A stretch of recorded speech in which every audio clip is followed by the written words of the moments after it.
Yes. Hello, Jackie. Welcome to the show. Hi, my love. Thank you so much. How are you doing? You're back in Europe. Yes, I am. I'm doing fine. It's been lovely. It's been so much time spending with friends and family, which I haven't done for a very long time. So it's really nice. Good. It's like that time of year, I feel like, where things are slowing down a little bit. You get to hang out with all the folks you haven't seen in a while. So that's Yes, always it's lovely. getting cold. It's like beautiful autumn air here. The colors Oh, are incredible. The light, wind is going. I'm in England now, so it's raining a lot as well, but I'm actually enjoying it. So yeah, it's been really, really lovely. and I saw all your pictures the other day on Instagram about how they're setting up all the Christmas decorations. Yes. Amazing. I'm like, oh my Yes. God, I would kill to be there right now. It's gorgeous.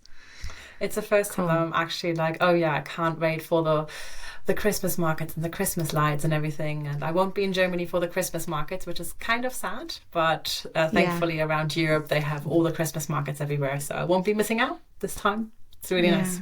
Oh, cool. Well, for our listeners today, this is my beautiful friend Jackie, and we met in Costa Rica at our cute little beach hostel. Shout out to Nosara Beach Hostel. Yeah.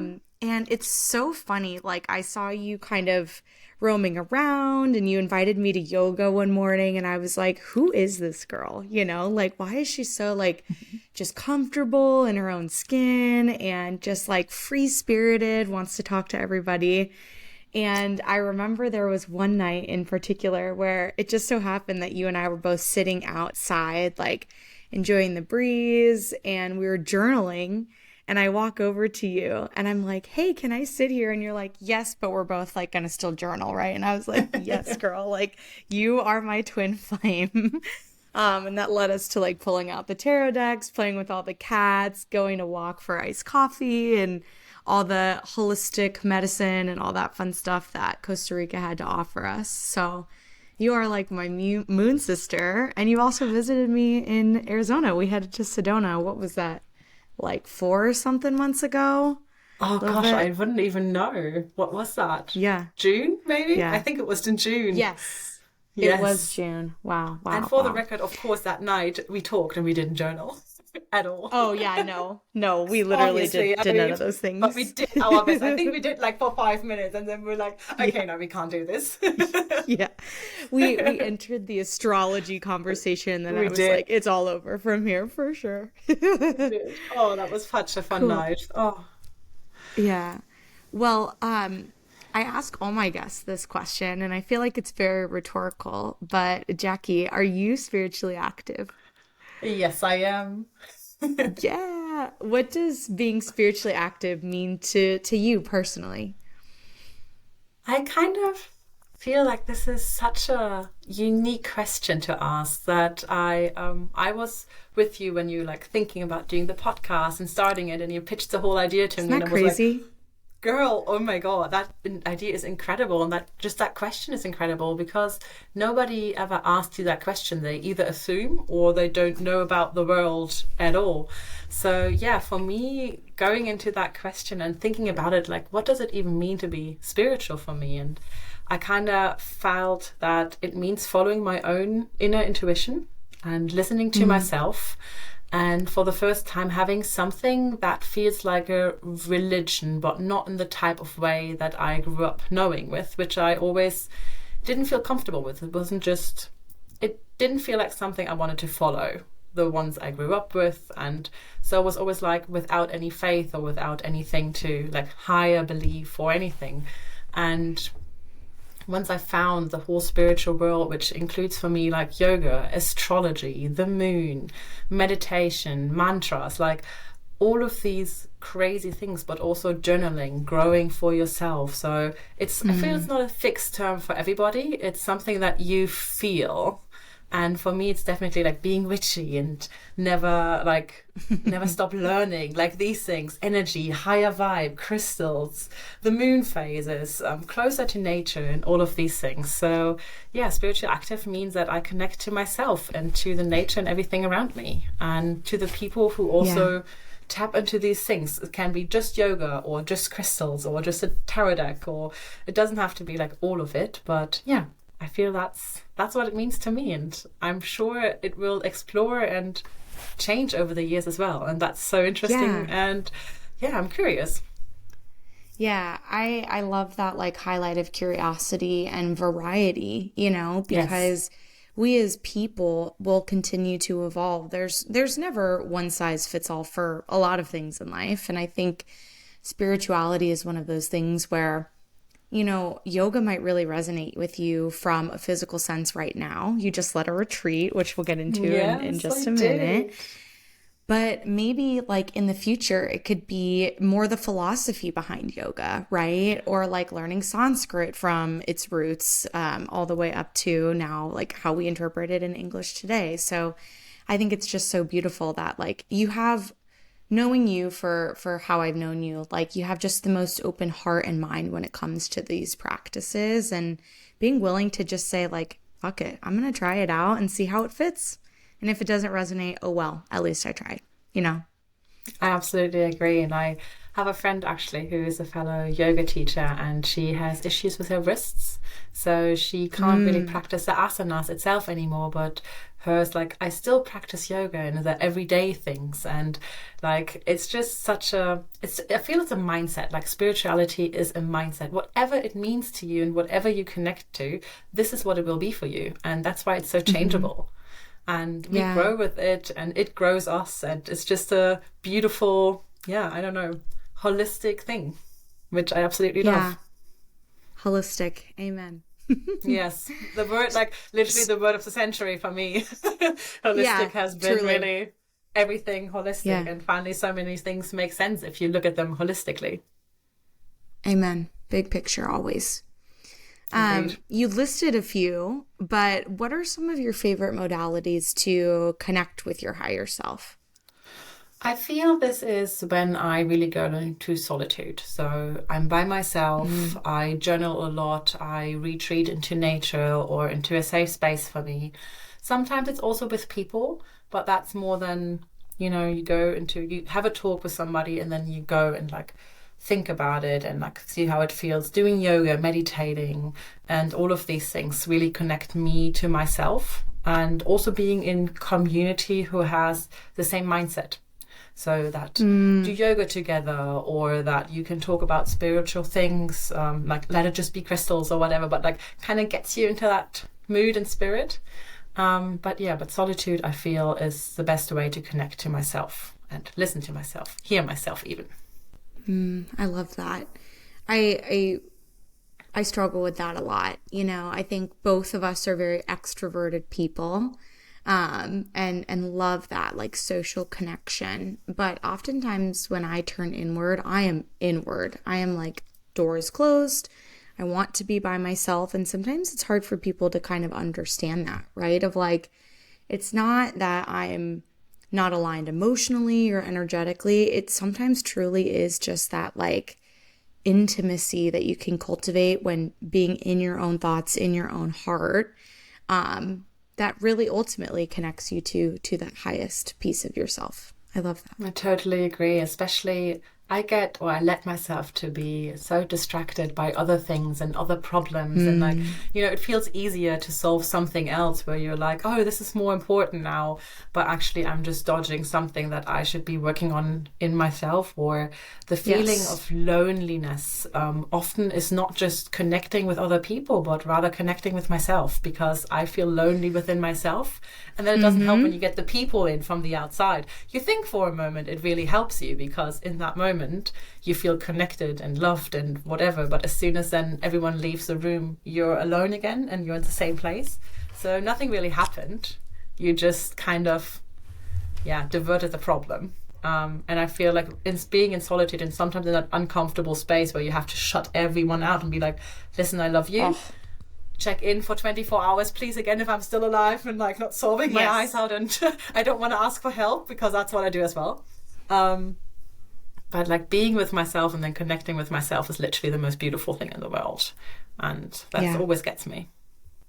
Yeah, one of my favorite bands, they have a song called Unlost, and it's not about finding everything, right? It's just about slowly unlearning and unbeing the things Yes. that you've always been expected to.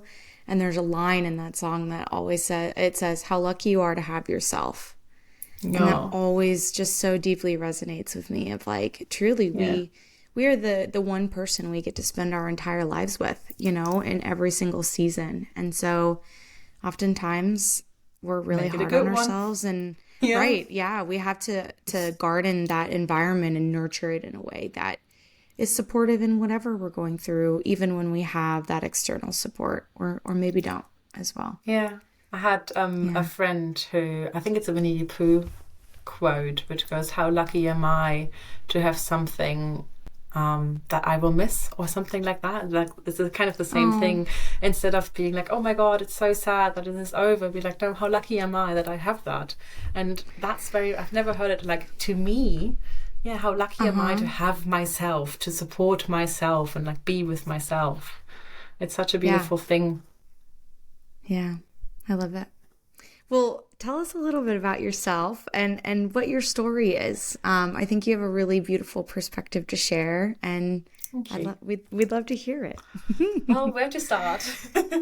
Yeah, My story is that's the so real big and question. literally all over the world. It's always a bit hard to narrow it down. But so I was born and raised in Germany, but I'm half British. So this is why I'm in England right now. I'm visiting some family before I go off into the world again and don't know when I'll be back.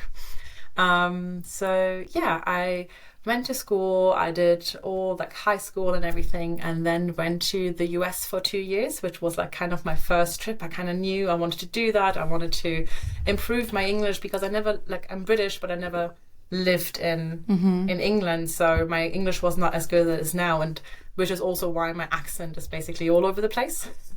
It's sometimes more US, Australian, British, like it gets everything in there. So yeah, Yes. I did that for 2 years. I was an au pair, took care of three children in two different families, and it was a beautiful experience. And I think that was a moment I knew I'll not be stationed in one country even for my whole life. Well, I went to university after that and did international management because that's something that really resonates with me. I'm very much like a manager, a business brain, like, big picture thinking, that kind of thing, which connects very well to my human design and everything. So I'm glad I found the right way before getting into all of the spirituality. And yeah, after that, had a few jobs, traveled 1 year, then came back. COVID hit. I knew I was not happy where I was doing it already with the position I had, the town I was living, and yeah, I kind of went then, if I have to uproot myself completely, might as well go traveling for a few months again and then do whatever I would be doing now. And it's been 2 years and I've never looked back. So I kind of, So yeah, went crazy. into, I know, and it magically and automatically kind of happened that I went into being a digital nomad, which I didn't really intend. And I'm not quite sure yet if I like it either, because being a nomad also comes with loads of sides. It's positive, it's negative, it's not having a home, not being rooted, like your root chakra goes all over the place. But Yep. it's been a really beautiful, yeah, you know what I mean. It's been a I beautiful do. journey. I meet people like you who are like dear to my heart, and it's just such an amazing experience. And Yeah. I'm really excited to see where this path will go. And yeah, for my international management and business area, where also I'm self-employed, have a business in Germany where I do business consulting, but then did my yoga teacher training as probably 90% of the people do with, I'll never be a teacher. I just want to do it for myself. And then Yep. in that hostel we taught, where I invited you to yoga, those were actually my first yoga hours. So I kind of like did my 10 hours, which our yoga school makes you do. Well, they don't check it, but they're like, come on, teach 10 hours and then see where you want to go. And yeah, within those 10 hours, I already got a spot offer to teach yoga somewhere. And like, yeah, it went from there. And yeah, it's this, it did all of it by itself. I did a retreat in Germany now, like you mentioned, and it just naturally fell into place. And it's just such a beautiful journey. Yeah, I love it. Yeah, I want to hear more about first, like what drove that decision to leave the corporate world. You mentioned you were unhappy, but you knew like it really aligned with your skill set, right? You knew you could be good at it. And I think that's often a motivator for people to stay. Like I know that's how I feel about my corporate job right now. I know I'm good at it. And that one brings a certain sense of fulfillment. But I think one of the things I admire most about you is you understand that the concept of stability or safety is really just kind of an illusion, right? So like what drove that decision to ultimately drop everything and say, I'm gonna go adventure and do something for myself instead? It really was a journey that took its own journey. I didn't make one decision and it all led to everything. It just was like tiny steps. And looking back, I was like, oh, that's what happened. So I was very unhappy for at least like the bigger part of 6 months. It was a second wave of COVID during 2021. The winter was horrible. You were not able to see people anywhere. You had to work from home. It was quite depressing. And I was very lucky. I had a beautiful place, a beautiful flat. I had a garden attached to it. So for COVID times, I had it really comfortable. The job was, I liked it. I liked the co-workers. I liked the mission of it.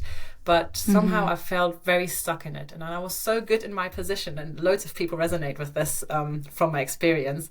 I was so good at my position, they didn't want to let me go from that. So I was never meant to do what I was doing. I was supposed to go like come into a startup and then do something else. But in the end, I got stuck doing everything but nothing that I really wanted. And basically the sentence came, well, you're so good, we can't let you go somewhere else because we need you here. And I'm like, well, then you're going to lose me completely. And I felt very burnt out. And I know that the diagnosis of burnout is a bit complicated, but I was very, very unhappy. So I took time off, which is thankfully very much possible in Germany. And once the borders opened, I went to Crete in Greece. And I sat on the beach and my thought was, I'd rather work here in a restaurant or as an animator for kids or something like that than go back to that job. And that for me was a big sign of I need to change something. I have loads of family history with depression and just being stuck in things that they didn't want. And I always knew I don't want to go down that pathway. And that really made my decision clear. This is not what I want. This is not what my life's supposed to be like. And from there, it kind of, went step by step. I stayed in Greece for about 3 months. I came to England for 3 months. And then I started my journey to Central and South America. So the illusion of what I always say is you think you're safe in your job, but they can lay you off tomorrow. They can go into bankruptcy tomorrow. You don't know. You don't have control over that. So the safety really is just an illusion of we think it's safe. Believe me, being self-employed and out in the world always gives you so much joy, but also has this negative side of it of like, what am I doing? Because you're literally 100%. Responsible for yourself, which is a crazy feeling, but you can't blame anyone else for things going wrong. And I actually like that. But yeah, it has all of the sides to it, but I'm rather out in the world on a beach and happy for most of the time and struggle a little bit here and there and like a lot of times. But yeah, then working for someone who didn't appreciate me. And I've had this experience multiple times and I kind of feel like this is what it's about most of the times when you listen to other people as well. So here we are. Yeah, it's all about the adventure and the journey along the way. So after you left that corporate job, you mentioned you've been like all over. Will you share some of the different places you've visited maybe in the last year or two? And what's been your favorite place so far? Oh, it's so hard. I know that's such a loaded question. It's so hard. So I'm country 39 now. I was supposed to fulfill the 40 last year, but I ended up being burnt out from traveling, which is very much a thing as well. So I learned to slow down a lot more.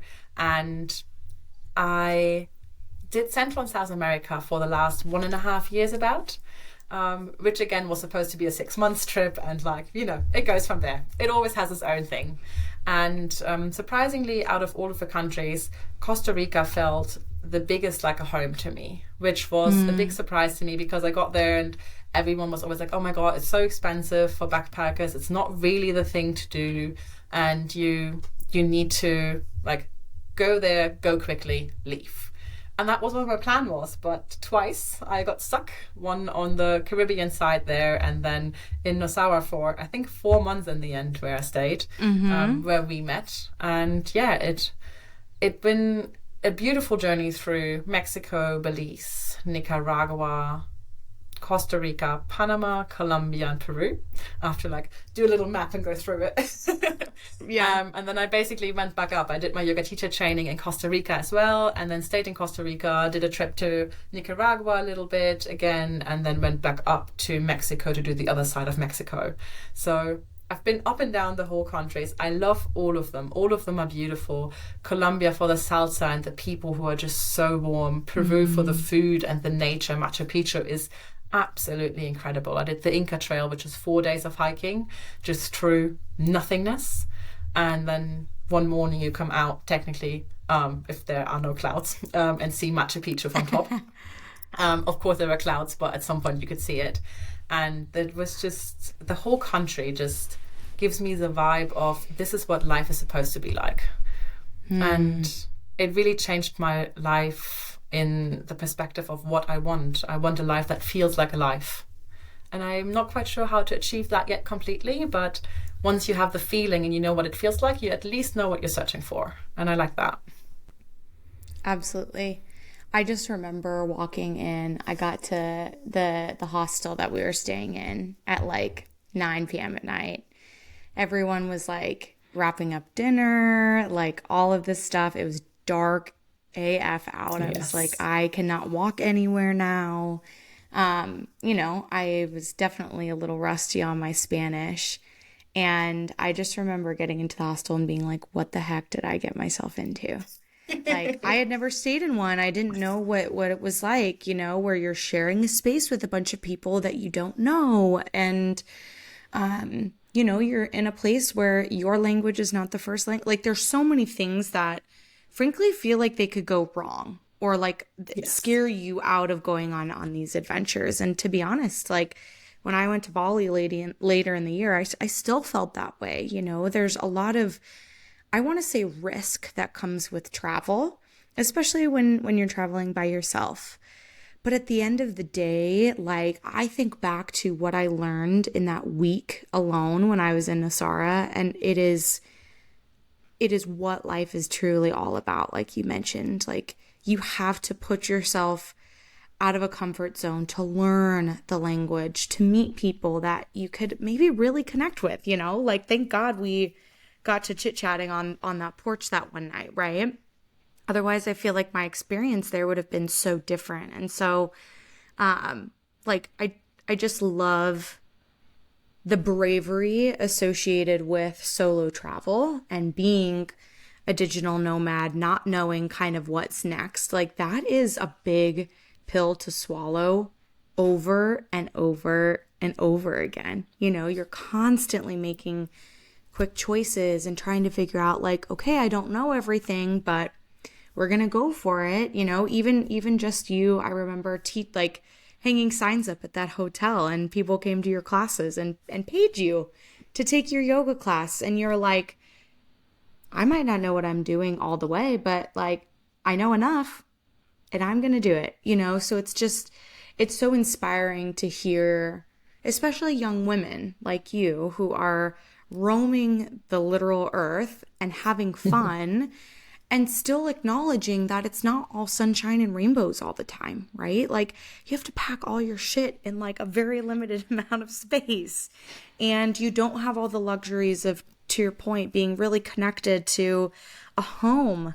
The home is what you create yourself, going back to your kind of your solitude commentary earlier. So I had to say that because it's terrifying to most people, yet so admirable that it's something that you continue to do and have kind of created a standard for yourself now. You have such an open heart and open mind in what you pursue, and that's clearly gotten you very, very far.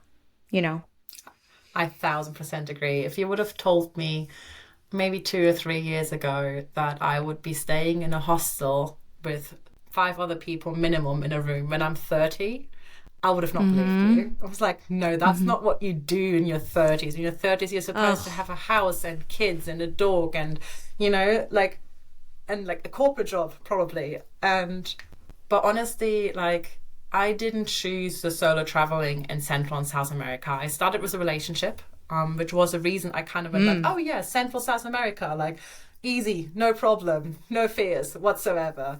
Whereas people always would be like, oh, Nicaragua and Colombia, they're so dangerous. And my picture of these countries were so different before. Like, I had no idea. And now have been in these countries, I'm always like, when people ask me, I'm like, yes, I understand what you say and understand that it has danger to it. But if you've been in New York City or in London or something at night, it's the same kind of thing. Like, don't go down dark alleys. Don't be alone on the beach at night. Right. Like, as a girl, it still sadly is a way. As a girl, take a bit more care of yourself. But I've always been totally fine.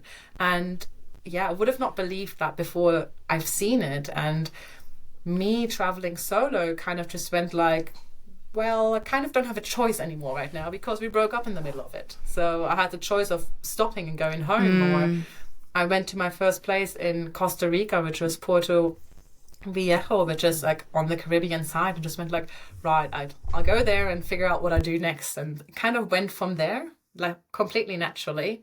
And yeah, going into different places all the time is it's just beautiful. Sorry, I had to let my dog out. Lost you. She walked over and I was like, oh no, it's that time. But I was listening to you. Beautiful. Yeah. So like hostels is super intimidating. So that trip that I just mentioned to Greece, that was my first solo trip. I think before I couldn't even go for a coffee by myself without dying of embarrassment. Like, what would people think of me? Do they think I don't have any friends or I'm super lonely? And by now I'm like, please let me go and have my coffee by myself. Just leave me alone. It's so crazy what changes once you start traveling solo and the confidence you get. And that's the most beautiful thing. Oh my gosh, I could not agree more. I just remember my flight from when I went to Bali in March, my flight from Seattle to South Korea. Like, you're sitting on a plane next to someone for, 12 hours. There could either be no words said or a million, right? And so me and this dude just got to talking. I can't even remember his name now. I wish I did, but about the movies we were watching and things would dissipate. But like, that is something a lot of people would never do simply because of the concept that it's like cringe or weird to like start a conversation with a random stranger. And, when we were growing up, like, technology was so much less prominent in our day-to-day lives. And I think now it's really, unfortunately, taken away a lot of that almost ability for us to talk to people and force ourselves upon people in a way. It used to be so natural to just like chit chat with someone at the airport or, waiting in line at the supermarket. And now it's so much different. And so to your point, I think traveling teaches you to make connections with people quickly and oftentimes like ensure that they're genuine and authentic, which is what we need most of all. Yeah, exactly. You talk to people because you know that you're not gonna. Well, maybe you end up being friends for the rest of your life. Maybe you'll not remember their name tomorrow, and it doesn't make the moment and the connection you have in that particular moment any less worthy. And that's just so nice. And like, one random person can say 3 sentences, and one of the sentences gonna guide you for the rest of your life. You have no idea what impact you have on people or the random people you meet. And I'm still waiting for the, you meet your husband on the random airport, plane ride, whatever, or the best friend you've had then for 50 years. And like that, we don't know that yet, do we? But like, looking back to my last 2 years, I've met people I've connected deeper with within few hours, like us two, than people I'm known for 10 years. And it's incredible. The people you meet. And I mean, you're in the same hostel in the same country, going surfing together, doing yoga, like hanging out on the beach. It makes it for connection. Like, it's just, it's just perfect for it. Yeah, it's so funny. I remember us sitting, I can't remember the place, you'll remember better, when we got smoothies and we were just talking about like our biggest dreams. I'm like, I've known this girl for 48 hours and she knows my whole life story and like where I'm at mentally and like where my heart is headed. And you were such a big like encourager of me, like leave the job. Money comes and goes. Like the Yes. like we were talking about the sense of stability, which I'm still there, but you're still working on me, obviously. I look up to you in so many of those ways, right? So it is truly crazy, like the abundance and the opportunities that can open up when you let yourself be. We often close ourselves off, and that's half the battle. And also the sense of belonging. Like being back in Germany was beautiful, but most of my friends went a complete different pathway. And that doesn't mean that we don't understand each other's pathways. Of course, not as much as if we would be in it, because we're not. But still, it's just when you're around people who all have chosen a different path, you feel like the odd one out, even though you're not really. They're still your friends. They still love you for who you are, but you still feel like you did something wrong. And once you connect with the people who travel and who do the same crazy stuff that you always do, you suddenly feel at home and they have the same problems and you're not crazy or insane for saying no to all of this. Suddenly you're just one of them, and that is really beautiful. Right? Oh my gosh, that's so true. Thinking about like traveling, right? And just being Yes. a nomad, it looks often really glamorous, but you also mentioned like it can be hard on you physically, mentally, emotionally. Can you talk about some of the challenges that you faced when traveling longer term, and having that extended period of time where you're away from quote unquote home or what you're familiar with? Yes, so I left my home. That was actually my place where everything in it belonged to me, not the flat itself, but like I Mm-hmm. rented it, it was my stuff in there.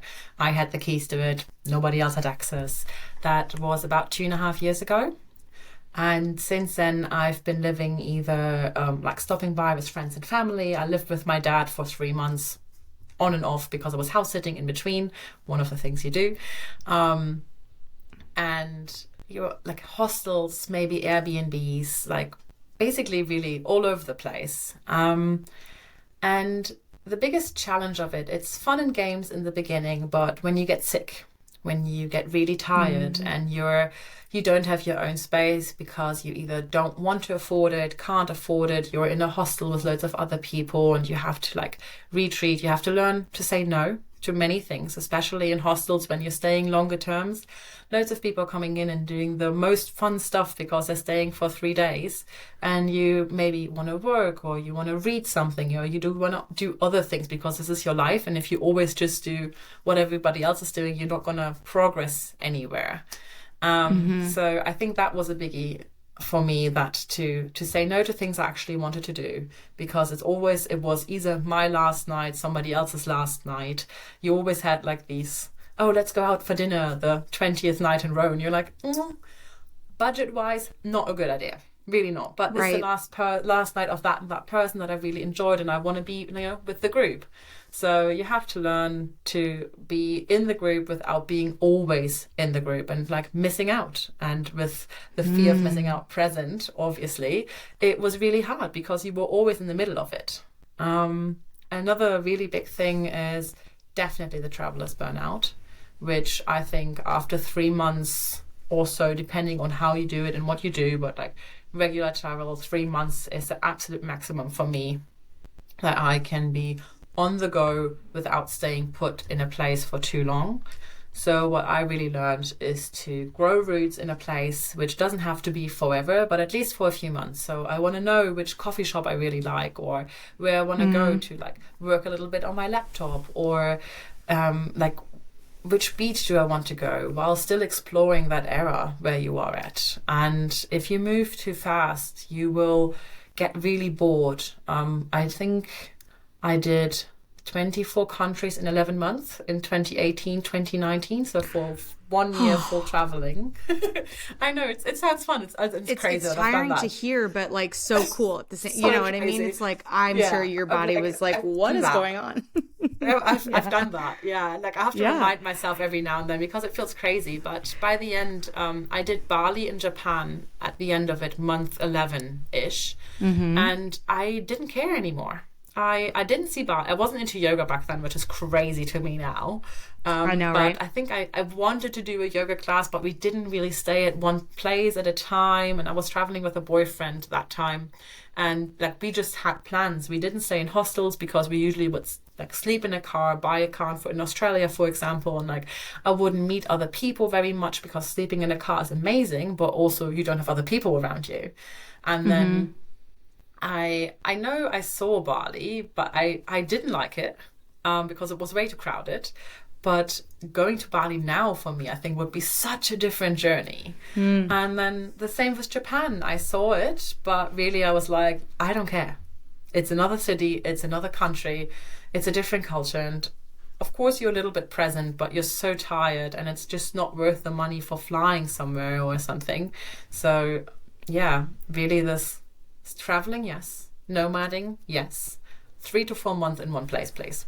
I can't do it Yeah. anymore. I'm still over 30. Yeah. I know. It's I was thinking about that the other day too.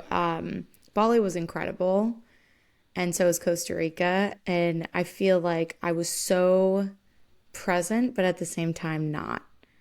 Like if Yeah, I could go back and redo things, I wouldn't. But if I could go back and live the experience again, I would. yeah, And just feel that sense of like relief almost. You're kind of on alert when you're in a new place and you're on yes. vacation, right? Sometimes it feels like it's almost more work mentally to like acclimate yourself and get to a place where you're comfortable. Yes. I can like take a sigh and like a deep breath out. Um, and I always think about that for you too. It's like you're in a brand new place, you get so excited, and then, the first week or two after, you're like, ooh, okay, I got to settle into my space and like make this my own adventure, which can be challenging sometimes for sure. Definitely. And you don't get as much time to just sit somewhere and just sit there because you have waterfalls to chase and people to get Mm, to know and things. And like you have to figure out where to get food. Is it the market or the supermarket? Which one is less expensive? Which one is more like budget friendly for traveling, which is like small portion sizes? Or do I go out and eat? And or learn that if you're traveling constantly, suddenly takes up so much space and always being like, where will I sleep tomorrow? What will I eat today?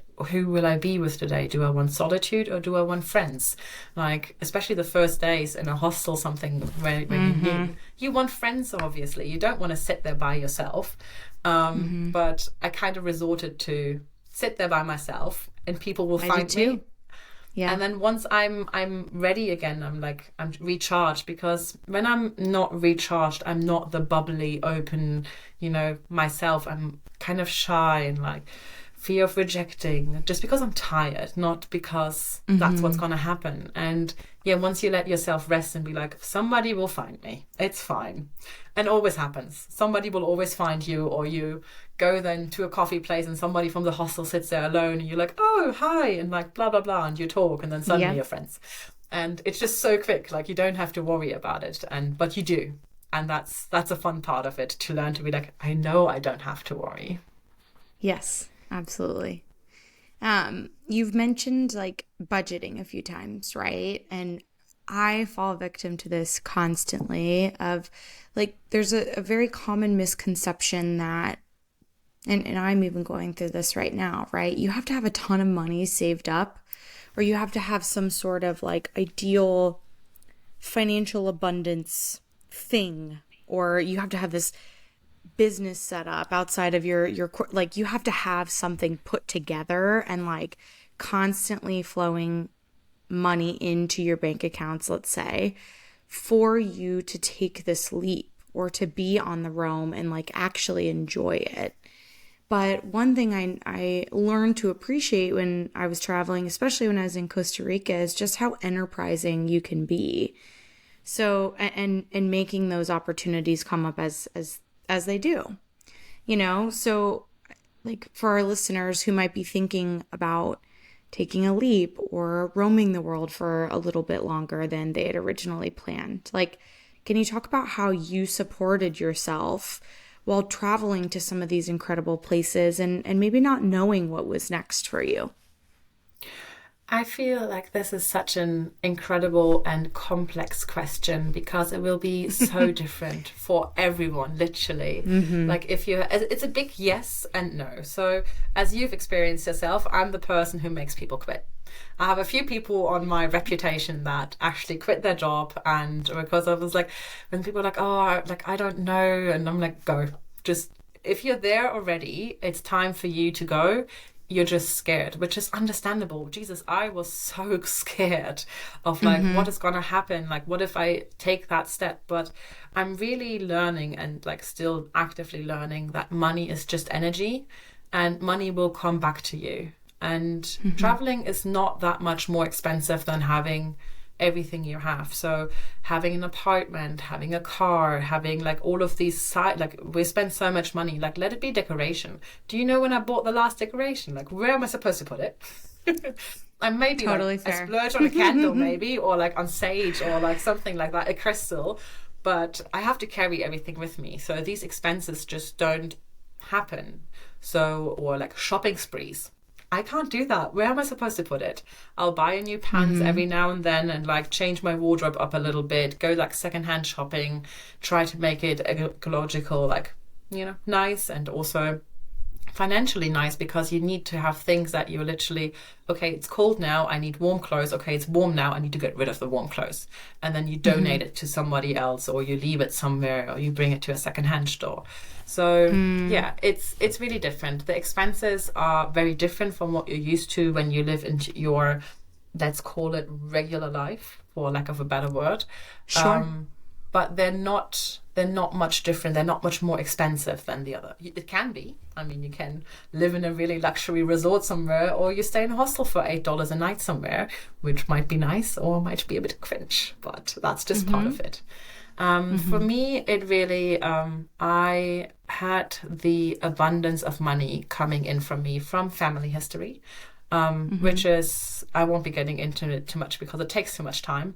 But I had family members pass away, basically, which left me with an abundance of money, which has been supporting me for a few years and also made it easy for me to take the leap, because I knew I will not be, I will always be able to go home. I'll always be able to restart. And that's not something everybody has. So I've always, when I worked, I've never touched that money. I always supported myself, but when I didn't anymore, I took the money to support myself through that journey in order to make my life a different one. So it was not like, okay, let's go out and like put all of the money out there. It was more like I support myself to change something that my family wasn't able to change before. And I hope they appreciate it. I definitely do. And throughout, I really learned like money comes and goes. You shouldn't be completely reckless with it, because the universe will show you then what happens. I'm very sure of it. But I eat healthy. That's one of my main priorities. I stay in places that are nice but not luxury. But when I really felt like I needed a rest, I got myself an Airbnb that was kind of affordable but still my own place, like kind of a in-between middle thing. And then like starting my business in Germany has bring me some money, and then there were opportunities all over the place that like literally randomly got me money. It's not that random, obviously, as nothing ever is, but I don't have, sadly, I would love to be like, okay, so this is what you do, but I don't have it. But taking the leap and just trusting that the universe will support you, and also having that little bit of backup to support yourself. I think it's reckless to be like, oh, I literally zero, or like I'm in debt, I'll just go out in the world. This is not how it works. I think get your finances straight, have a little bit of a buffer to like fall on if you need to, and then you can go out, you can volunteer somewhere, so you will get food and housing for free. You can like work in a coffee shop somewhere, and they will maybe give you food or money or whatever it will be. There's just so many opportunities out there, and the digital nomad life, like working remotely, is becoming such a huge thing now. And depending on the country where you're from, like it's maybe just a few months, which might suit you very well to just be like 3 months traveling, or like full time. And it's so individual. Yeah, I love that. And I even know, like, in the conversations you and I have had, there's so much out there. You can house sit or pet sit, and have a place to stay and potentially be compensated, right? Or to your point, like I've seen Workaway, and there's one, I think it's called backpacking or something or other. But there's just so many different ways that you can immediately find yourself like, hey, I'm still feeling good. It's easy to think, oh, I'm just going to burn through this and then come home and replenish myself and then go back out. I think it's a beautiful part of the journey, like I mentioned earlier, to be brave and to trust yourself and what you're attracting in, to know that, to your point, like the energy will reciprocate itself. It will come back tenfold. And like having that, I love, like, out in the ether right now, like Delulu is the Salulu, like being just a slight bit delusional about it. Yes, I agree. Of like, money comes to me effortlessly, like and even just me asking these questions to you, like that's my projection of what I struggle with to make that leap and do what you do, right? For someone else, it might be like, I can't be away from home for this long, or I have pets or what have you. So all those little intricacies, all that to be said of, like, if the dream is placed in your heart for a reason, and so you, as the creator of your own reality, get to be really creative with how you actually make that happen. And no one's gonna say it's easy or that it's always fun. But knowing you, I don't think you would ever say in one moment, even in those challenging ones, that it's not worth it, because it's always worth it. Believe me, sometimes my brain goes like, is it really what we want to do? Is it really worth it? And yes, I have moments where I'm like, you know what? No, I'm sick and tired. Like, I don't want to do this. I don't want to think about where I'm going to stay. I want a home. I want some roots. And then if I take a deep breath, I'm like, okay, no, honestly, I like this. And yes, I think after 2 years, it's time for me to slow down. Does that mean getting an apartment somewhere and just hopping in and out? I don't know yet. And I hope I will figure out, but I'll be fine until then. And the thing is that the problems you think you will have, you can't solve. Our brain is literally not able to solve imaginary problems. Because they're so big. The what ifs will never end. Literally, like, we can't have a solution to everything, but you can trust yourself, your mind, your body, your everything, that once the moment comes, you will figure it out. So if you're like, okay, I have this amount of money, I can go and travel and figure it out, or it's not enough money, then you can be an au pair. Like I said, I was 2 years in au pair. You get paid. You have a visa in the US that works in Australia, that works in so many different countries. You can have a backpacking holiday visa in Australia. You can have, literally, there's so much. If you really want it, there's no way somebody's going to stop you. You will figure it out. Yep. You've got to be scared, not going to lie. And it's going to be fun, and also some moments where you're like, why have I done this? But then you will look back when you're 80 and with your grandchildren, or if you never decide to have children, like your friends, where you're like, do you know what I did? And I have so many of these stories where I'm like, I can't believe I did this, but I've done it. And I'm so proud of that. Right. Yeah, I love that so much. And I think just like the idea of trying is something that's really important, like you mentioned, you can always come back home, and I think we're both fortunate in saying that. I don't know if every person could say that, right? But I know I have a place to fall back on, but you, what's the silly quote? Like you miss 100% of the shots you don't take. Yes, yes. It's literally it's so like that. cheesy, but it's so true. Oh, it's so cheesy, but it's literally so true. Even this year, I decided, hey, my wallet doesn't need me to go to Chicago and see Hamilton right now, but when else am I going to see Chicago and Hamilton or Hamilton and Chicago? Like I'm going to go do it. And money will come back. Right, and it ended up working out perfectly, and I just had to kind of let that go. And it also was like a highlight of my year, that's been on my bucket list since I can remember, like falling in love with Hamilton for the first time. So, it's just, it always works out. In my last episode, I talk about like being held by the universe, and you are, yes. Yes. You're not just here to exist. You're here to enjoy the existence. And coming back to spirituality, I think having this little bit of faith that everything will work out and that you don't know exactly what working out means. You will always just look back and be like, oh, that worked out really well. But you didn't expect that. Like, I've had so many situations where I was like, no, but I want this. But something else came along and I got that. And in the beginning I was like, oh, that's not what I wanted. But of course, I don't know the other side. You never know. You never know what would happen if that would have had happened. That's just the beauty of it. But looking back, everything always worked out to a highest favor and it always was totally fine. And trusting that, that's what spirituality also is for me. And trusting myself and my path. I have a friend who I met in my yoga teacher training, and she had that little saying, I trust my path, I trust my feet. And so every time I'm struggling a little bit, this is what I will repeat over and over and over and over again. And it worked out so far.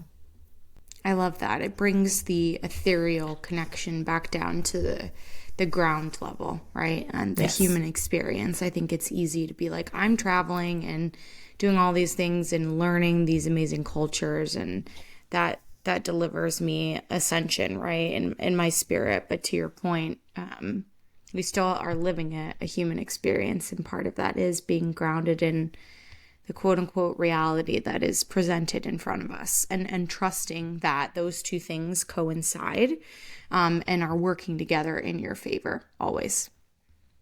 And also just failing, making mistakes, and going the absolute wrong way for the sake of it, maybe the fifth time. Like lessons you've learned over and over and over again, and apparently have to learn them again. It's just part of life. And one thing that I really hold dearly, and everyone is like, oh, your life looks so amazing on Instagram, like I've been following you, and I'm like, that is just Instagram. And I struggle so much to show the other side of it as well, because loads of times if I don't have a good time, it's like you don't really put the camera on it. You're not documenting that. You're not documenting that. And loads of times that also involves other people that you don't want to showcase somewhere on social media to show your whole experience. So it's so hard to show a full and honest part of what it's like. But no matter which path we choose, there always will be a struggle, because I truly believe life is not about having a life without problems and struggles. It's about how you manage them. And believe me, I can talk, but reality is loads of times I struggle a lot, especially on purpose and where I belong and what I want to do with my life. And just because I'm out here enjoying it, it doesn't always mean I actually enjoy it in that moment. I might have a good day, and then sometimes 7 days of like, kind of following that. And it's not supposed to be all happy butterfly and sunshine. It's everything. The ups, the downs, the in-betweens, all of it. Yeah, you have to experience the shadow of things to really appreciate the light when it comes through for you. And sometimes if you don't listen, the shadow gets really dark. Like really dark. Yep. And then you kind of have to listen finally, and it goes like, oh, there we go. You sometimes really have to be kicked a little bit by whatever it is that is guiding us through this world. I'm very sure my spirit guides or my little angels are very frustrated with me sometimes, but hey, that's what we're here for. That's what they're there for. And sometimes you have to be really pushed down to then take the step that you need to take.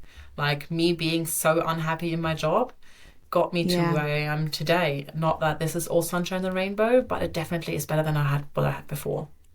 Yeah, I always like to think of like you were like your butt was literally kicked by the universe in that moment, you know, and then all those other little uncomfortable moments in between, even when you're now on the quote unquote meant to be path, right? Like you were shoved to get to where you quote unquote, like I don't like the word should, but like should be. Like I feel that the path that you've been on is where you are meant to be. And even in those challenging moments, it's like all those little like uncomfortable feelings are there for a reason. And they're there to push you even further out of your comfort zone. I saw something on Instagram the other day from an account that I follow. She's a holistic psychologist. I'll tag her in the show notes and stuff. But she wrote like a post about how a lot of us are going through this dark night of the soul, and how we're consistently feeling uprooted and uncomfortable because we're waking up to the things that have always felt very concrete but are indeed illusions to us, as we were talking about before, right? The forms of stability that we've been taught in very capitalistic environments where it's go, go, go, continue to do XYZ, buy a house at this age, have kids at this age, get married at this age. And she just talks all about unpacking that. And I think a big thing you highlighted is finding folks who are like, you have to be brave to put yourself out there to find the people that also share that same mindset, that are indeed so uncomfortable in a lot of elements of their life that they've become comfortable with it, and the unknown and exploring, and that leads to more openness in your heart, your mind. And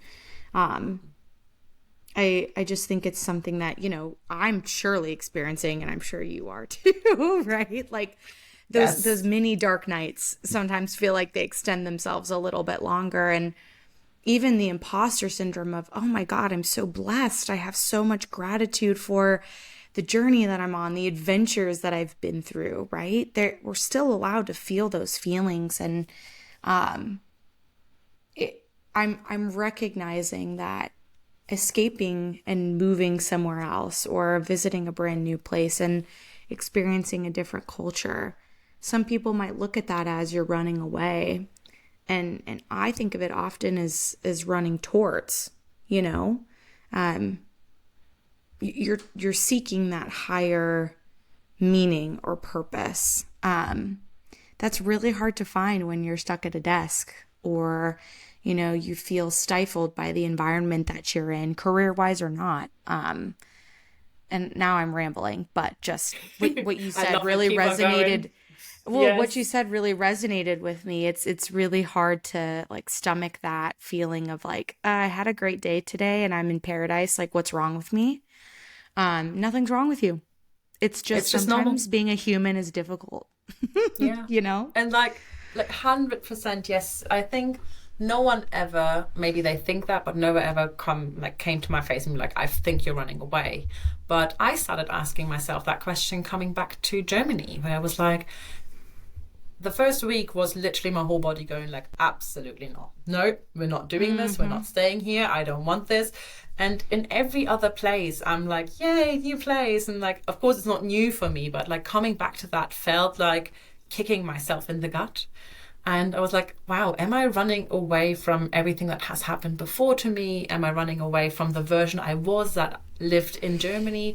Am I running away?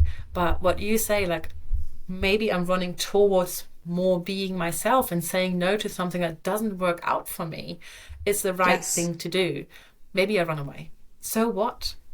So what? What is the issue with it? As long as I am happy, and yes, like you said, you're on paradise, you had the perfect day, and like maybe, and that's a problem also with traveling. Your days are 150%. They're so perfect, they're literally crazy, and like you meet the most amazing people, you have the most amazing food, you go surfing and you're completely exhilarated from that, and like, so a literally normal day on the beach in Costa Rica feel like something is wrong because it's not crazy, amazing, beautiful, or like you've done like met the most amazing person, you've just been around with the people you've hanged out for like already 3 days. It's like you don't get these highs every day, which is obviously good, but then the normal feels like a low, which is not true. But also that's something to adjust to. It's something to understand and play with a little bit. Like smile about yourself. Like I laugh about myself so much, like even in the like down phases where I'm like, oh God, what am I doing here? And then something inside of me, like let's call it the higher self, goes like, really just take a breath, have a look at it, be realistic about what we're talking here about. And then I kind of laugh at myself. I'm still like frustrated and like down and whatever, but I have that little laugh about myself and then go on to be like frustrated about myself. But you learn, and this is the most beautiful journey to myself, and I have a feeling I get the chance to actually get to know myself, the darkness, the beautifulness, and the deeper you go into that journey, the more uncomfortable it gets, because the more you ask questions, nobody can answer you. And like I've had the same things of like, something is wrong with me, and doctors going like, nope, you're great, and I'm like, well, not really, but okay. And then you go into the journey figuring out what it is that you feel is wrong with you. And then you overthink it. And then you're thinking of the thing that's wrong with you. And then it just spirals a little bit, but hey, here we are. Still human. Still human. Yeah.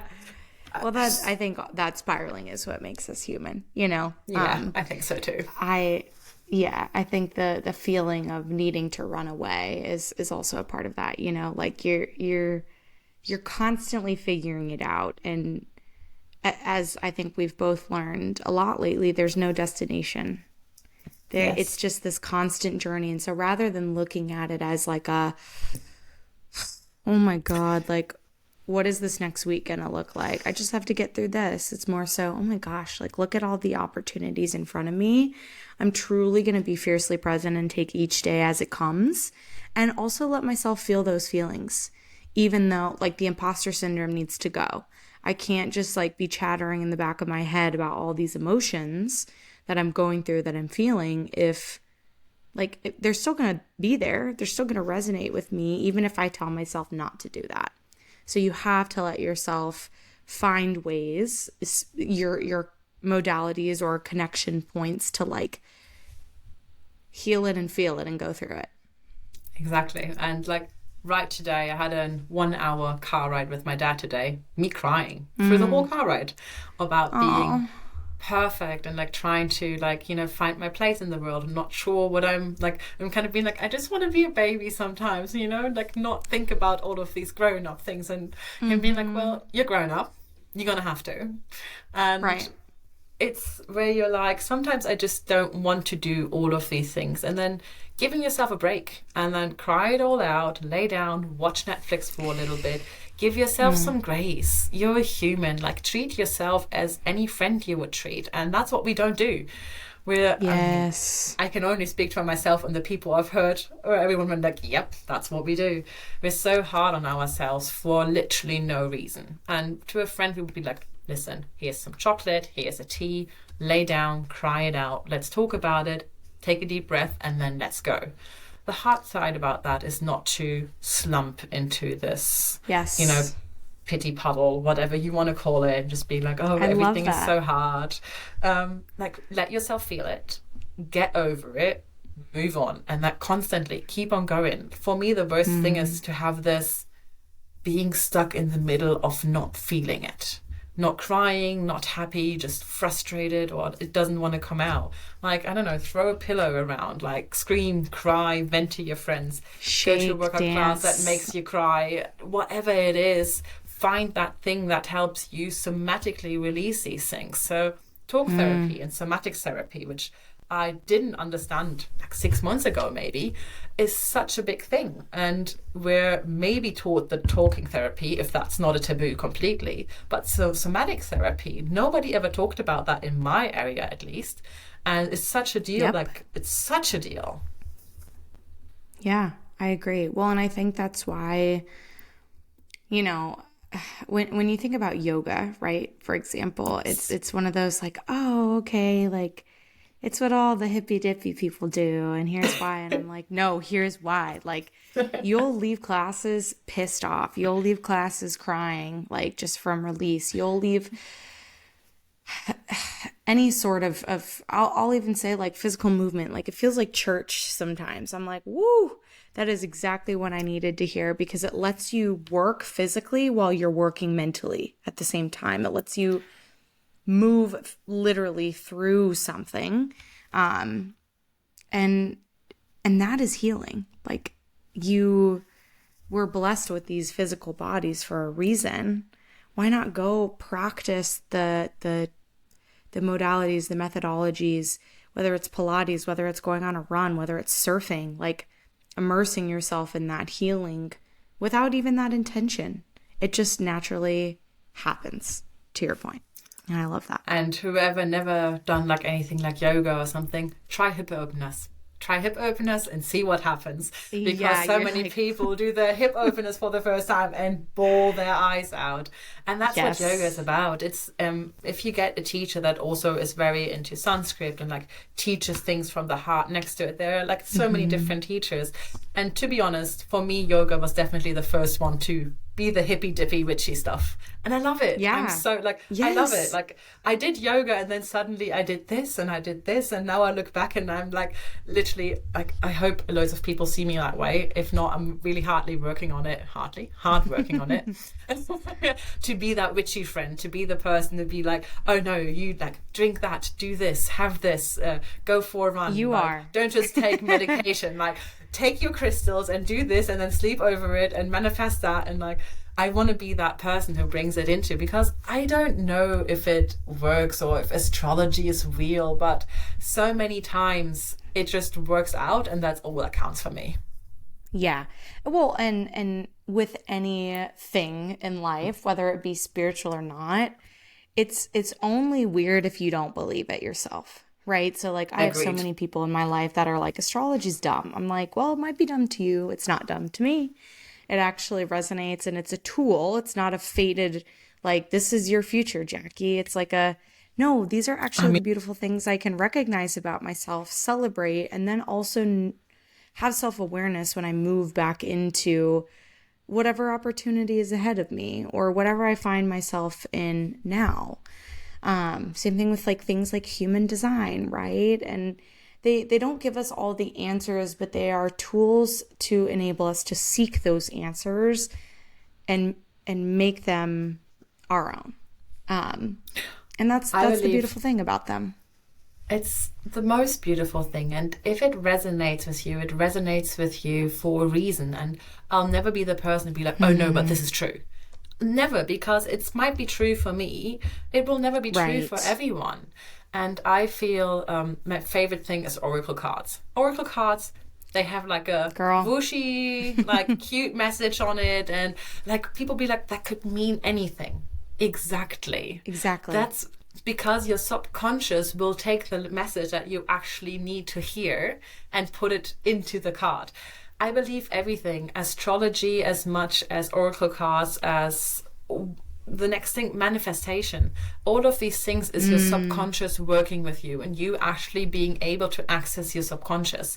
And that is all the magic that it is. I believe in like literally true magic, and life has just proven me so many times with manifestations or like other random things where I was like, how is this possible? And I didn't believe it before, maybe, if you want to call it, like I didn't have an access to it or connection, but then I started doing it and something happened, and then I did it again, and then I did it again, and then human design came along and explained everything about me, or astrology, not just with the sun sign, where I was like, I'm a Leo, and I was like, well, yeah, but also people always see me as very self-confident, but it doesn't feel like that on the inside. Well, I'm a Gemini moon. and here we go. It makes Right. total sense. And yeah, once you get into that, and I've convinced so many people with like, okay, but just give me 5 minutes. Yeah. And yeah, if it doesn't resonate with you, do something else. Find something that resonates with you, and doesn't really matter what it is. If you're listening to this podcast, to be fair, it's probably all the stuff that we do. Yeah. But, you know, Yeah. find your own things. Try it out. Truly. Do all of it. Yeah, and it can be any combination, right? Like sometimes when I'm Yes. in a yoga class, I'll pull some oracle or tarot cards and that's my intention, right? And some days I'll bring a crystal, and some days I'll just plop on the couch and like read a book. It really differs day to day, and you have to let yourself respond to those changes within and have fun with it. Like it's serious, but it's not. I always say, Totally. like And it's meaningful. it's super meaningful. And accept the season you are in right now. Like, we're never going to be the same person that we are like each month. For me, it's like with every country, I basically completely changed my personality, because languages change, people change, surroundings change. It's cold right now. I've not been cold for 2 years. I'm actually enjoying it, because my body finally goes like, you know what? Go to bed, sleep. And it's not like, oh my God, I need to go out and I need to go surf or do all the other things. No, my body like gets to rest a little bit. So the season of me right now looks very different to the one even 2 weeks ago, to be fair, but like also 6 months ago. Like, I've not practiced my yoga very much in the last few weeks, actually, because I didn't have the space. But I've been on walks, I've listened to podcasts, I've read books. Like, all of that is also the spiritual journey. It doesn't always have to be the strict, I need to do these things. And I'm the one who struggles with that the most if I can't do my morning routine properly. But yeah, you're different every day, and you can let your body be different. And coming to females who also live on a cycle, we have different seasons basically every day, but like we can group it kind of into weeks at least. And we'll be different. And that's just okay. But this world works on a 24-hour clock, and we're not taught these things. What is your rising sign? Virgo. Okay, so you have a lot of earth in your chart. Hold on. I'm Libra. I looked through my things. You have a lot of air. I looked through my things and found my time of birth and was like, oh, oops. So I had to go to all of my apps and be like, okay, guys, it's 4 hours later. So I'm actually a Libra rising, and I've not gotten into that yet, what that means for me. So we'll see. I see that for you a lot. I was asking because at first I was like, Gemini is earth, right? And I'm like, no, it's air. But I think just it's interesting to watch, like, for example, you and me are very similar and like very routine based, like fiery people. Like, we're going to get something done if we set our minds to it. But I think the way that you go about it is colored with more of that air influence, where mine's more water and earth. So yeah. and it's the same thing. We just love it. It's always like, I find people and they're usually Aries or Sagittarius, and I'm like, oh, we get along. Are you Sagittarius? And they're like, yep. And I'm like, I knew it. Like, it's just you get to learn these things, and you're like, you're this and you're that. And I'm also like learning to be the person to be like, oh, you're Aquarius, aren't you? And they're like, how do you know? And I'm like, loads of guesswork, but also experience by now. But I know, yes, but I kind of know. I can start to see it now. Yeah, I love it. I want to ask you a few questions that I ask all my guests as we kind of wrap up our conversation. Obviously, we could talk for literally hours and hours. We've done it before. Correct, we have. Why do you think spiritual connection is so important? It's again such a big question, isn't it? I think it's important for a pathway to yourself. That meaning trying to connect with yourself, find out who you are, who your friends are and who aren't. And it's just such a big journey, but it opens up so much about yourself. Are you really happy where you are right now? Is that really what you want to do? What do you want to do? And why are you not doing it? What are the things holding you back? So I feel it's loads of times it's personal growth. And opening up all these things that you've stored away and that you didn't want to open up, and taking a leap of faith again, looking at them, maybe closing them straight down, being like, nope, that's not for today. But yeah, getting rid of some of the things feels a bit harsh. Implementing them, looking at them and accepting them, accepting who you are as a person, and listening to myself right now, not being perfect about it. Just be who you are and accept yourself for who you are, so other people get to accept you as well. Oh, that's so beautiful. That's half the battle, right? And to do that consistently is part of the journey. It's such a challenge. Yeah. And it's super hard, but it's also beautiful, and it gives you a chance to go somewhere where you want to go. But if you don't want to, that's fine too, you know? Right. And everybody has to do their own thing. Yeah, agreed. Thinking about, let's say a person approached you and said, hey, I'm looking to deepen my spiritual practices or get started. What's one piece of advice that you would give to them? Follow the things that make you happy and try out all of them. Go rock climbing, go surfing, go do a yoga class. Maybe do these things depending, like yoga classes especially, you need to like the type of yoga, the yoga teacher, it has to be the right day. Like especially yoga sometimes take a bit of time. Listen to podcasts, like just whatever makes your heart jump a little bit and you're like, oh my God, that's so interesting. Go and deep dive, no matter what it is, really. And just follow that, always follow that, and you'll get there. I love that. True immersion at the end of the day. Yeah. Yeah, and just for the sake of it. Yeah, right. There doesn't have to be a reason. I love that. That's so hard to remember. So hard. Yeah.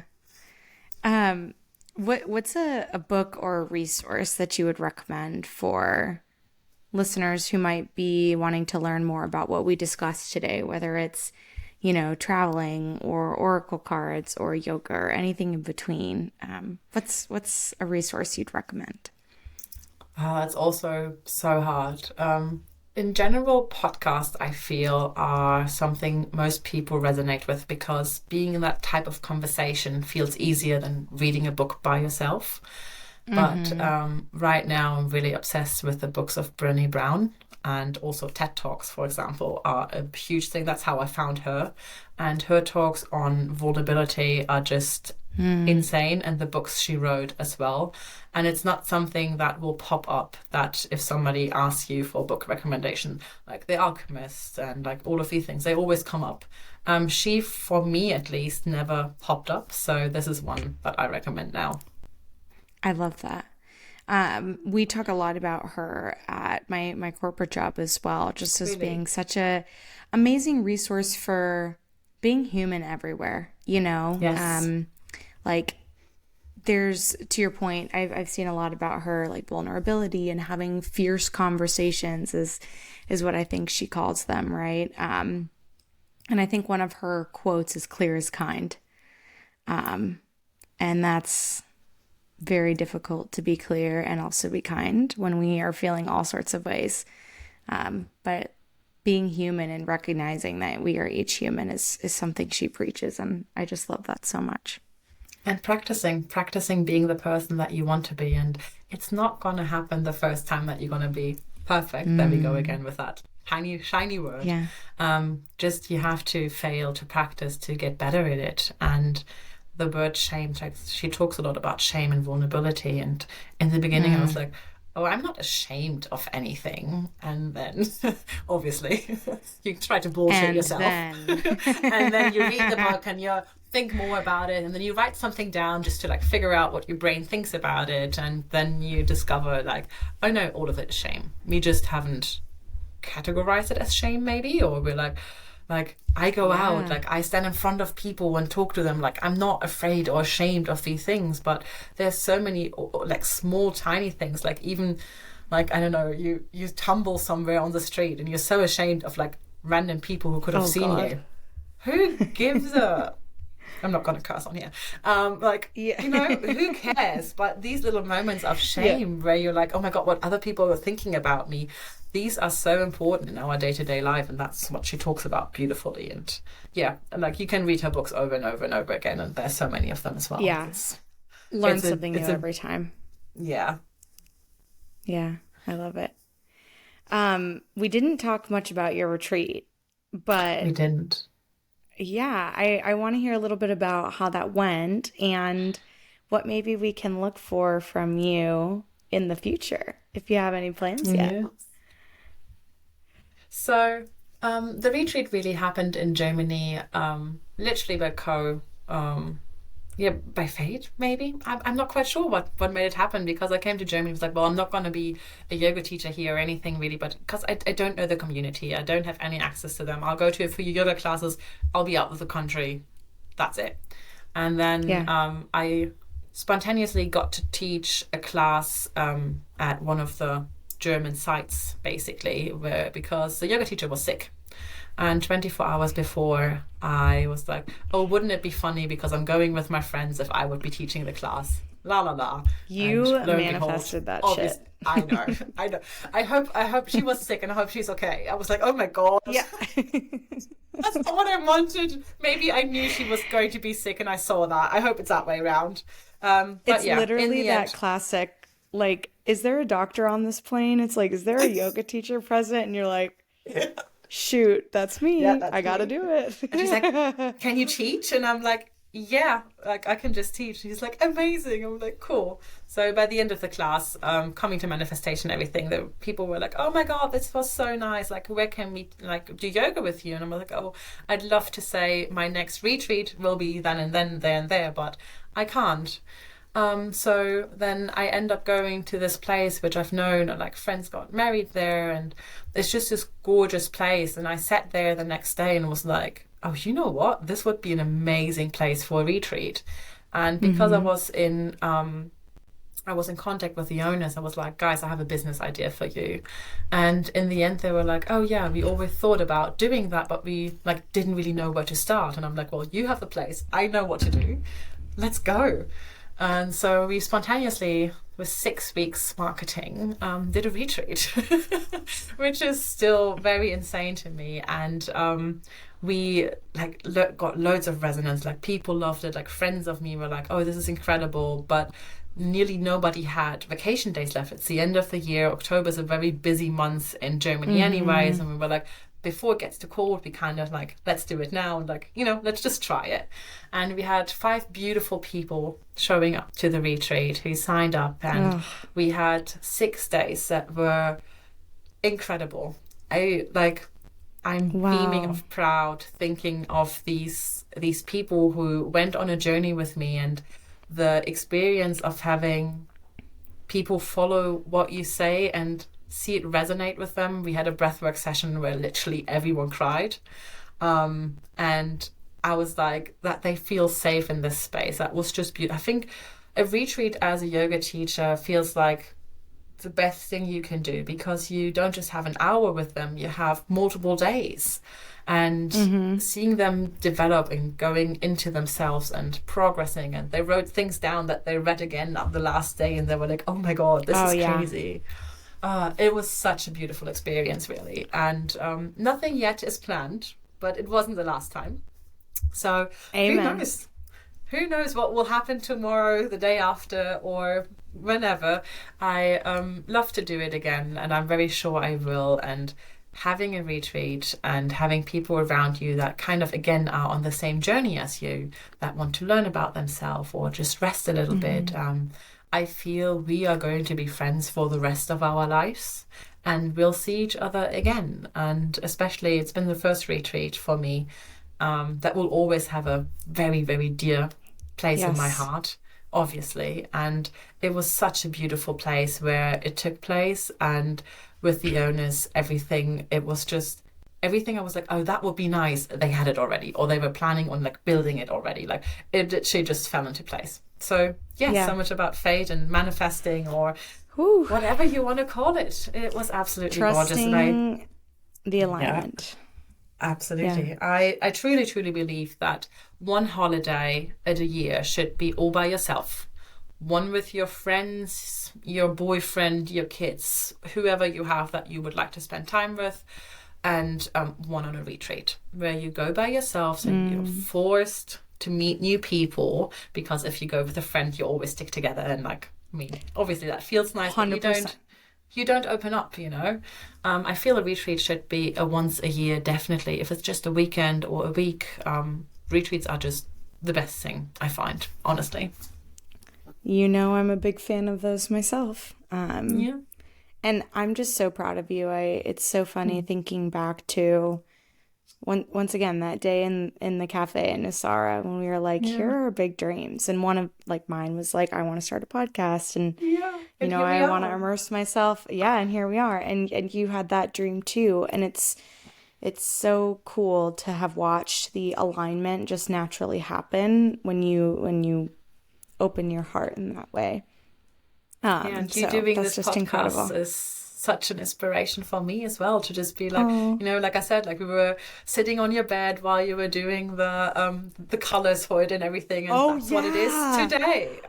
Oh my And like me gosh, just looking yes. at it and like listening to your podcast and listening you speak, and there's Yeah. a big one which is like Richie. I've not the I think the Oh, with my number friend 6 or Katie. something like that. Yes. Yeah. I'm like, oh yes. I'm like, this is going to be my next one. And Buckle in, girl. it's just so beautiful. When I got your invitation email, I was literally like screeching. It was like, yes, girl, like you go. And like, again, like you say, you're not ready to do what I've been doing, but you've been so brave on a different level that is kind of still the same thing. It just looks a bit different. Like I've been saying, like writing a book and doing a podcast forever, and here you are just doing it. Just Yeah, doing it. yeah. It took a lot, you know, and I so appreciate that. Like I think back to all the small little things that got me headed in this direction, and like meeting you and adventuring and going on retreats and like fully just saying F it, I'm gonna go for it. It's all those little moments lead up to this big kind of the puzzle piece that completes the entire puzzle. And obviously we're still on a journey. We have a long way to go, but we're enjoying it while we do it, which has We're been so much journeying, fun. you know, we're at Yeah. least on the journey. We're doing it. Amen. God knows Yeah. what will I come wish. from it. And like, you can be so proud of yourself. I am Thank you. definitely, but it's more Yeah. important that you are proud of yourself. And I it's all, journeys look different. Yeah, I so appreciate that. And you know, I've been thinking a lot about, so we went to Sedona in June. Jackie came and visited me and stayed with me for a couple days in Phoenix, and we had an absolute blast. We did like a beautiful sunset hike at Cathedral Rock. We went crystal shopping. We did all the things that you got to do when you go to Sedona. But one of the modalities that really resonates with me is angel numbers. And do you remember we saw them everywhere?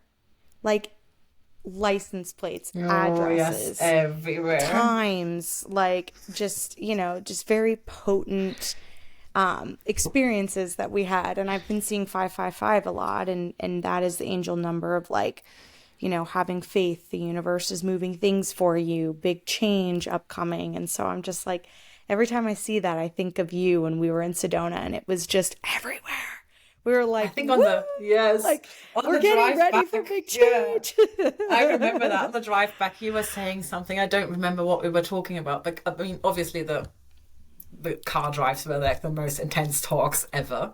Yeah, And always. literally you saying something and the car pulling away, revealing probably again also 555. I don't remember quite what it was, Yeah. but we are just sitting there and be like, no way.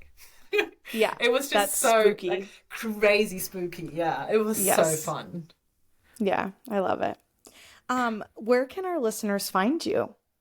So, like, I'm just going to start saying that because it worked the last time. I'd love to say, like, on my podcast and whatever, and I'm sure eventually that will be the case. I'm still not doing the things that I wanted to do since about 5 years and become like big on Instagram, because I still struggle very much of like, do I want to put myself completely out there and show everything to the world, or do I not?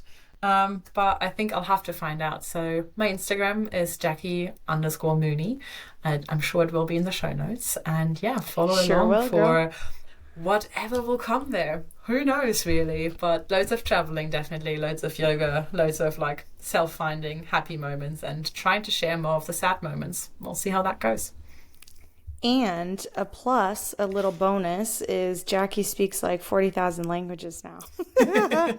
Sometimes you'll see her post in Spanish, sometimes in German, sometimes in English. So I Very true. personally love following you, no matter what you're sharing. You share a lot. I think it's beautiful. Yeah. But it's cool to see like how different influences and cultures have shaped the way that you do share. It's very fun, very personal. Definitely, and especially knowing, like, if I post German, loads of people are not going to understand it. If I post Spanish, I'm like, well, you guys are going to have to learn with me now. Translate it. It's such a good message. When you were posting about your retreat, I was trying to read the German. I'm like, genuinely, I just got to call her and ask what she's saying here. Because I've really never had any exposure to that language, you know. So, Yeah. but it's really cool to see. You know, you are truly an international woman, and I so appreciate that about you. Thank you so much. Well, thank you for spending an hour and a half with Really, me. I it's so been that long appreciate you. yet. Yeah, I love you. I'm sure we could be here for hours. And I'm sure we'll definitely have you back on the podcast next season to talk about wherever you find yourself in that moment. So I can't wait. Yeah. It's such a pleasure being here and speaking to you and like bringing this out in the world. So thank you so much, Wat, for doing what you're doing. You're inspiring people. And remember always, you never know what kind of impact you have to somebody. Oh, you're so sweet. I love you. I love you too. Bye. See you later, somewhere in the world. Yeah. Okay.